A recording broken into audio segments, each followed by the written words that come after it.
Good morning.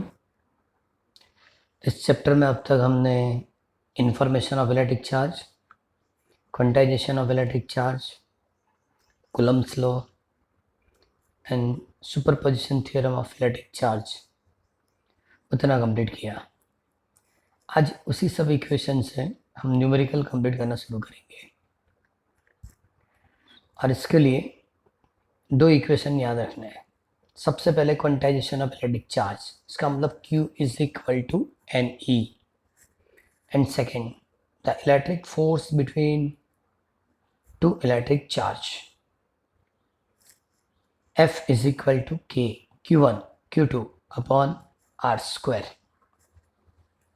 अब सबसे पहले फर्स्ट न्यूमेरिकल, जो फर्स्ट न्यूमेरिकल कंप्लीट करके दिया है वो एक्सरसाइज में नंबर 1 है। एक्सरसाइज में number 1 question is what is the force between to small charged sphere having a charge 2 into 10 raised to minus 7 coulomb and 3 into 10 raised to minus 7 coulomb placed 30 centimeter apart in a air. Okay, here Q1 is equal to 2 into 10 raised to minus 7, Q2 is equal to 3 into 10 raised to minus 7. Okay, distance R is equal to 30 centimeter मतलब 0.3 meter and k is equal to 9 into 10 raised to 9। ये सभी information हम add करेंगे। So answer is F is equal to 6 into 10 raised to minus 3 newton. But Q1 and Q2 both are like charges, so force between Q1 and Q2 is a repulsive। लिखा है here two given charges are like charge and so the above force is repulsive force. So first numerical is exercise 1.1. Then second is exercise 1.2. The electrostatic force on a small sphere of charge 0.4 microcoulomb due to the another small sphere of charge minus 8 microcoulomb in air is 0.2 newton. Okay, force की magnitude दे दी गई 0.2 newton. First question is what is the distance between two spheres, and second question is what is the force on second sphere due to first sphere. अब देखो, यहां हमको सिर्फ magnitude calculate करना है। तो सबसे पहले Q1 is equal to 0.4 microcoulomb मतलब 0.4 into 10 raised to minus 6। Second charge Q2 is equal to minus 0.8 microcoulomb मतलब minus 0.8 10 raised to minus 6। Okay, now force check करो Q1 and Q2 both are unlike charge. इसका मतलब एक positive एक negative है, तो दोनों के बीच में अट्रैक्टिव फोर्स होगा और अट्रैक्टिव फोर्स की वैल्यू नेगेटिव ली जाती है। फर्स्ट न्यूमेरिकल आपने चेक किया, वहाँ रिपल्सिव फोर्स थी, आंसर पॉजिटिव था। इसका मतलब अट्रैक्टिव फोर्स की वैल्यू आप नेगेटिव कंसीडर करेंगे। इसका मतलब F is equal to minus 0.2 Newton. Now K is equal to 9 into 10 raised to 9। Okay, सभी वैल्यू सब्स्टिट्यूट करेंगे। So F is equal to minus 0.2 is equal to 9 into 10 raised to 9 into 0.4 10 raised to minus 6 into minus 0.8 10 raised to minus 6 upon R square। Okay, दोनों side minus minus plus हो जाएगा। Hint लिख के दी है, F is attractive and so its value taken as a negative.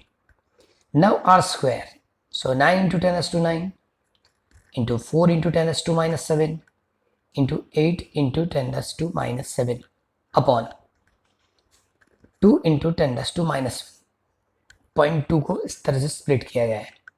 Now r square, अब simplify करेंगे तो answer is 144 into 10⁻⁻4 meter square. So square root is r is equal to 12 into 10⁻⁻2 meter. इसका मतलब 0.12 metre या 12 centimetre. तो इस तरह से दो चार्ज के बीच की हमने डिस्टेंस कैलकुलेट की. अब सेकंड क्वेश्चन था, what is the force on the second sphere due to first sphere. Okay, जब कूलम फोर्स के अंदर सुपरपोजिशन थ्योरम एक्सप्लेन किया था तब एक चीज बताई थी, ये टू बॉडी फोर्स है. दो इलेक्ट्रिक चार्ज के बीच में लगने वाली फोर्स किसी थर्ड इलेक्ट्रिक चार्ज की प्रेजेंस से चेंज नहीं होता. इसका मतलब जितना फोर्स फर्स्ट स्फीयर से सेकंड पे लगेगा उतना ही फोर्स सेकंड स्फीयर फर्स्ट के ऊपर लगाएगा. ओके, आंसर बढ़े. है the coulombic force on a second sphere due to first sphere is also 0.2 newton and attractive in nature. कैसा होगा कि दोनों अनलाइक चार्ज है इसलिए, because the electric force is two body force. Two body force का meaning ऐसा है कि टू इलेक्ट्रिक चार्ज के बीच में लगने वाली फोर्स किसी अनदर इलेक्ट्रिक चार्ज की एग्जिस्टेंस से कभी चेंज नहीं होती. ओके, स्टेटमेंट फिर से पढ़ेंगे. Because the electric force is a two body force which is always mutually equal and opposite direction.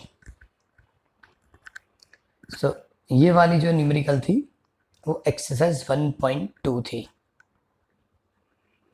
No exercise 1.3. Question पढ़ा हूं. Check that the ratio of k square upon G M E M P is the dimensionless. Here K 9 into 10 to 9, E charge of electron, G universal gravitational constant, M E mass of electron, M P mass of proton. Okay, आगे question में लिखा, look up a table of physical constant and determine the value of this ratio. What does the ratio signify? Okay, सबसे पहले हम prove करेंगे कि जो ratio है वो डायमेंशनलेस है. तो सबसे पहले वही जो फिजिकल क्वांटिटी की टर्म दिखी वो लिख लेंगे. Given ratio is k square upon G M E M P. जो रेशियो दिया उसको हम आर स्क्वायर से मल्टीप्लाई करेंगे, आर स्क्वायर से डिवाइड करेंगे. तो terms is k square by r square upon G M E M P upon are square. Okay, जो न्यूमरेटर में लिखा है k square by r square जैसे कोलंबिया फोर्स मतलब एफ ई, और डिनोमिनेटर में जो लिखा जी M E M P upon are square जैसे ग्रेविटेशनल फोर्स मतलब F G. Okay, F E upon F G मतलब Newton upon Newton. So ratio is dimensionless. तो लिखा है कि obviously above ratio so unitless, hence dimensionless because the ratio of two identical physical quantity. Second, उसने unit से भी prove करके दिया है कि सबकी यूनिट लिखो, कैंसिल करते जाओ तो आपको 1 आंसर मिलेगा. इसका मतलब यूनिटलेस और डायमेंशनलेस है. ओके, बाद में बता दें कि इसकी रेशियो की वैल्यूएशन फाइंड करेंगे. The value of k square upon G M E M P. Okay, सभी constant value है. K is equal to 9 into 10 to 9. Charge of electron 1.6 10 to minus 19 whole square. अब नेगेटिव लिखो या नहीं लिखो, square है मतलब वो पॉजिटिव हो जाएगा. Capital G 6.67 10 to minus 11. Mass of electron 9.1 10 to minus 31 kg. Then mass of proton 1.67 10 to minus 27 kg. अब इसकी जो सिंप्लीफिकेशन है वो है 2.273 10 to 39. इसका मतलब एफ ई अपॉन एफ जी की वैल्यू 2.273 इंटू 10 to 39. इसका मतलब electric force is greater than F G. वो तो 11th में भी पढ़ाया था.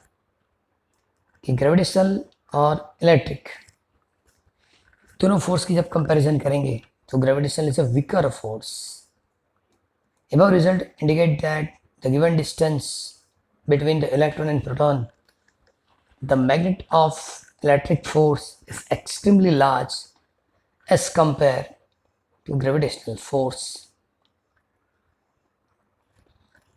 इसका मतलब कि इलेक्ट्रिक फोर्स ऑलवेज ग्रेविटेशन से ज़्यादा होगा. ये तीनों न्यूमेरिकल 1.1, 1.2 एंड 1.3 ये सभी न्यूमेरिकल एक्सरसाइज 1.2, 1.3 सॉरी एक्सरसाइज 1.1, 1.2 और 1.3 है. नाउ नेक्स्ट न्यूमेरिकल जो है वो इलास्ट्रेशन 1.2 है. नेक्स्ट जो न्यूमेरिकल फोर्थ है वो इलास्ट्रेशन 1.2 है. ओके, इफ 10⁹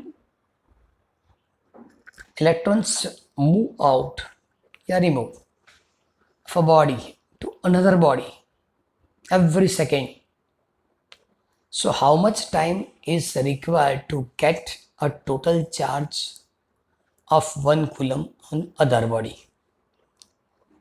ओके, इसका मतलब है पर सेकेंड 10⁹ इलेक्ट्रॉन किसी एक बॉडी से सेकेंड बॉडी पे ट्रांसफर होते हैं.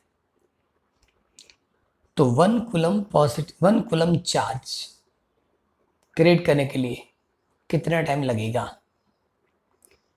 तो first statement is if the number of electron transfer from first to second body in unit time is n/t.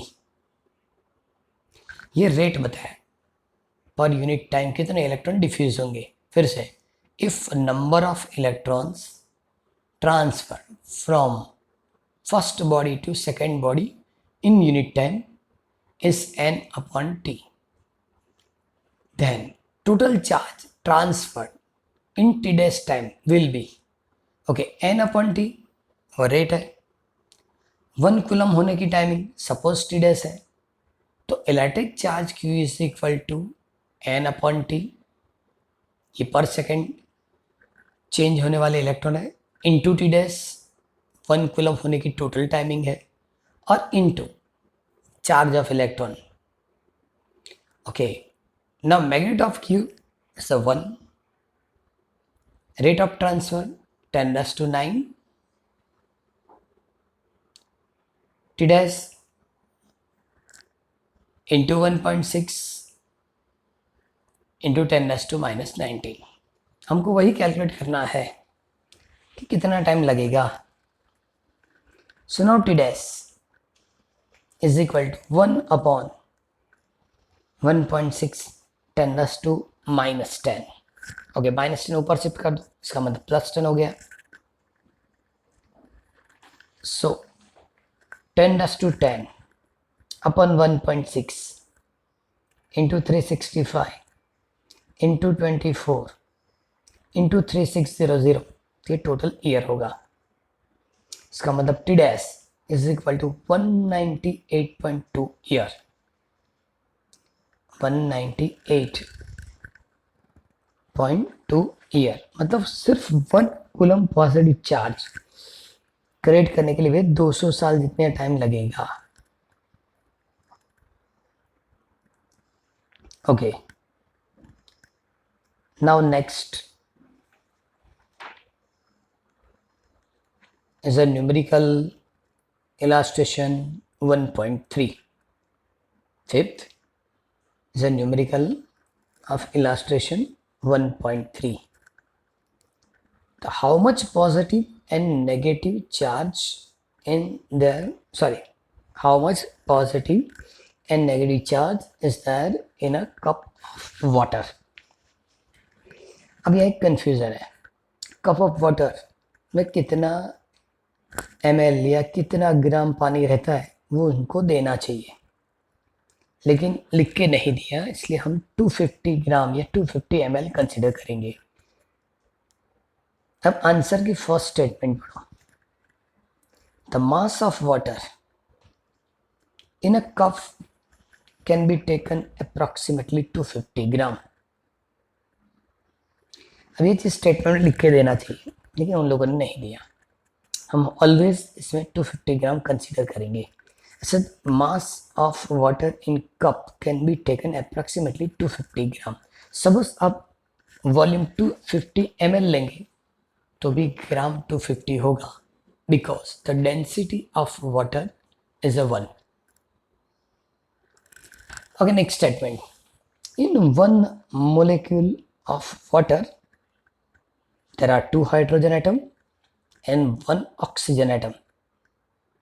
In 1 molecule of water there are 2 plus 8 hydrogen के लिए 2 oxygen 8 is equal to 10 proton। पहले initially मैंने explain किया था atomic number of proton देगा, तो 2 plus 8 is equal to 10 proton और similarly 10 electron. तो हाइड्रोजन के अंदर वाटर के अंदर टोटल 10 प्रोटॉन होंगे और 10 इलेक्ट्रॉन होंगे। सपोज हम इनको कंसिडर करेंगे x। सो लिखा है लेट इट बी x, मतलब x इक्वल टू 10। आगे स्टेटमेंट पढ़ो। If there are n capital N number of water molecule in a given mass, 1 cup के अंदर total water molecule capital N है, then the magnitude of the positive charge या negative charge would be, तो Q is equal to क्या लिखेंगे पहले, number of molecule, हर molecule में प्रोटॉन या इलेक्ट्रॉन कितने, तो x, और चार्ज ऑफ इलेक्ट्रॉन या प्रोटॉन इज E, मतलब Q is equal to capital N into x into e. The 11th के अंदर ये स्टेटमेंट पढ़ा था, तो mu is equal to number of mole, mu is equal to total mass upon molar mass, total molecule upon Na number of Avogadro। Okay, इस comparison से आपको formula मिलेगी total number of molecule N is equal to M Na upon M0। Okay, M मतलब given mass 250 gram, Na मतलब number of Avogadro और M0 मतलब molar mass of water, molar mass of water. Okay, molar mass of water तो आपने calculate कर लिया होगा 18 ग्राम पर मोल। ओके, सभी चीज सब ऐड करेंगे तो Q is equal to okay, क्या लिखा था पहले, N X और E, लेकिन N क्या मिला, तो इक्वेशन 2 से N की वैल्यू है M Na upon M0 into x into E। Okay, now M is equal to 250 gram, number of Avogadro 6.02 10 raised to 23, x equal to 10, charge of electron या proton 1.6 10 raised to minus 19। एक चीज याद रखो, जब magnitude calculate करना है तो electron या प्रोटॉन की मास अब पॉजिटिव ही लिखेंगे, सिर्फ वेक्टर क्वांटिटी कैलकुलेट करनी है तब जाके प्लस प्लस करके लिखना है और माइनस माइनस भी लिखना है। ओके, ये पूरी सिंप्लीफिकेशन होगी Q is equal to 1.338 10 raised to 7 coulomb, 1.338 10 raised to 7 coulomb. तो ये न्यूमेरिकल था इलास्ट्रेशन 1.3, ये जो न्यूमेरिकल था वो इलास्ट्रेशन 1.3। नाउ अगेन हम एक्सेस के न्यूमेरिकल कैलकुलेट करना शुरू करेंगे और इसके लिए नेक्स्ट स्टेटमेंट हम पढ़ेंगे और वो न्यूमेरिकल है 1.11, एक्सरसाइज नंबर 16 न्यूमेरिकल जो है वो एक्सरसाइज 1.11 है,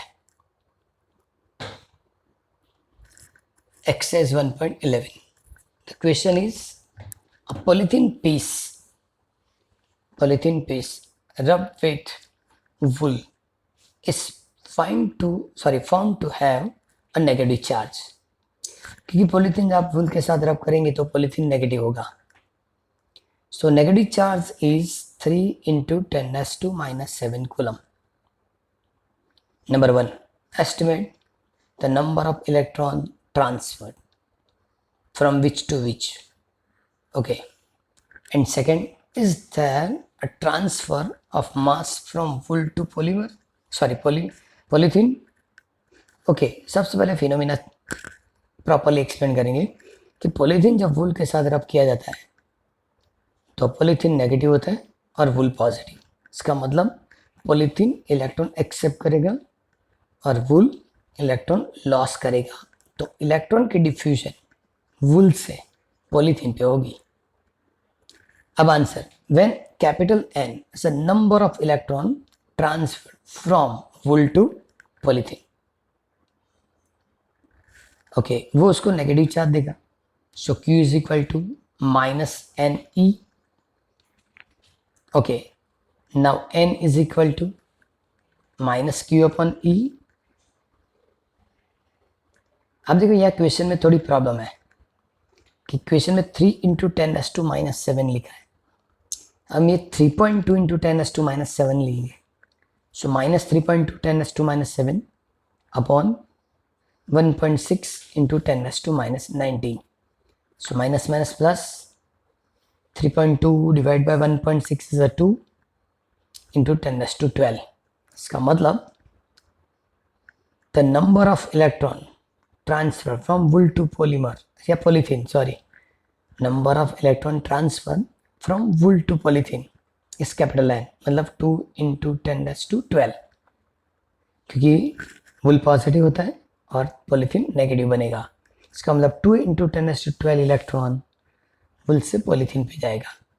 सेकेंड क्वेश्चन था, is there is a transfer of mass from wool to polythene? The answer is yes. जितने इलेक्ट्रॉन जाएंगे उतना मास वुल से पॉलीथीन पे जाएगा। So now mass transfer from wool to polythene, capital M is equal to capital N into ME। Okay, N आपने calculate किया 2 into 10⁻12 into 9.1 to 10⁻⁻31 mass of electron था। So multiplication is 1.82 into 10⁻⁻18 kg। अभी negligible mass है इसलिए हम इसको observe नहीं कर सकते, इसका पता नहीं चलता कि मास इंक्रीज हुआ या डिक्रीज हुआ। लेकिन फिर भी दो ऑब्जेक्ट रब करने से एक पॉजिटिव बनता है, एक नेगेटिव बनता है। सो नेगेटिव ऑब्जेक्ट की मास इंक्रीज होगी, जो पॉजिटिव बनता है उसकी मास डिक्रीज होगी। नाउ नेक्स्ट न्यूमेरिकल, ये अगेन एक्सरसाइज की न्यूमेरिकल है और वो है exercise 1.12। 2 insulated charge copper sphere A and B have the center separated by a distance 50 centimeter। Okay, दो स्फीयर है A एंड B, दोनों के बीच की डिस्टेंस 50 सेंटीमीटर है। What is the force of electrostatic repulsion if the charge on each is a 6.5 into 10⁻⁻7 coulomb? The radii of A and B are negligible compared to a distance of separation. And the second question is, what is the force of repulsion of its sphere is charge double the above amount, the distance between them is half? Okay, first question पहले solve करेंगे। Question लिखा है 2 insulated charge copper sphere A and B, their center separated by the distance 50 centimeter. Okay, इसका मतलब R is equal to 50 centimeter is equal to 0.5 meter. Now electric charge on each is a 6.5 10⁻⁻7 coulomb. So now the repulsive force between them is, क्योंकि दोनों पे positive charge है, दोनों एक दूसरे को रिपल्सिव फोर्स देगा। So F is equal to K QA QB upon R²। QA मतलब charge on sphere A, QB मतलब charge on sphere B। So now K is equal to 9 into 10⁻⁹, charge on sphere is 6.5 10 raised to minus 7. Charge on B is equal to 6.5 into 10 raised to minus 7, and distance between them is 0.5 whole square. Okay, अब पूरी simplification देंगे. So answer is 1.521 into 10 raised to minus 2 Newton into 10 raised to minus 2 Newton. और ये repulsive force होगा. अब हमको बताया गया कि सपोज सेकेंड क्वेश्चन फिर से पढ़ते हैं. What is the force of repulsion if it's sphere is charge double and the distance between them is half. Okay, initially charge QA QB था. Now new Coulomb force F dash is equal to K Q dash A Q dash B upon R dash whole square. Okay, charge double हो गया. इसका मतलब उसने लिखा कि K Q A dash मतलब 2Q Q dash B मतलब 2QB. Charge double था. ओके, नाउ डिस्टेंस हाफ, तो R की जगह R/2 होल स्क्वायर. अब चेक करो कि जो डिनोमिनेटर के अंदर R/2 होल स्क्वायर है, स्क्वायर करें तो I²/4 होगा. 4 ऊपर जाएगा. इसका मतलब F dash is equal to 16 K QA QB upon R². and therefore F dash is equal to 16 into F, क्योंकि K QA QB upon R² वो हमने पहले कैलकुलेट कर लिया है. So this multiplication is first की जो आंसर थी वो ऐड कर देंगे. So F dash equal to 16 into 1.5 into 10 raised to minus 2. So answer is 0.2434 Newton. तो हमने आज टोटल ऐसे 7 न्यूमेरिकल कंप्लीट किए. ये सभी न्यूमेरिकल के अंदर क्वांटाइजेशन ऑफ इलेक्ट्रिक चार्ज की formula Q is equal to any और कूलम फोर्स की formula F is equal to K Q1 Q2 upon R² use हुआ. सभी न्यूमेरिकल 2 टाइम्स लिख के उसको प्रिपेयर करेंगे. ये PDF वीडियो के साथ सेंड कर रहा हूँ, मतलब वो आप पूरा कंप्लीटली 2 बार लिख के प्रिपेयर कर लेंगे. नेक्स्ट वीडियो में भी हम कूलम फोर्स और चार्ज इंडक्शन के न्यूमेरिकल पहले कंप्लीट करेंगे. इसके साथ फर्स्ट टॉपिक, चैप्टर का नाम था electric charge electric field. First topic electric charge complete हो जाएगा और बाद में इलेक्ट्रिक फील्ड के एक्सप्लेनेशन शुरू करेंगे. तो आज 7 जो न्यूमेरिकल दिए वो सभी न्यूमेरिकल टेक्स्ट बुक है, उसको प्रॉपरली 2 टाइम्स लिखना है और प्रिपेयर करना है. और ये PDF भी उसके साथ सेंड कर देंगे तो आप प्रॉपरली इसको प्रिपेयर कर पाएंगे.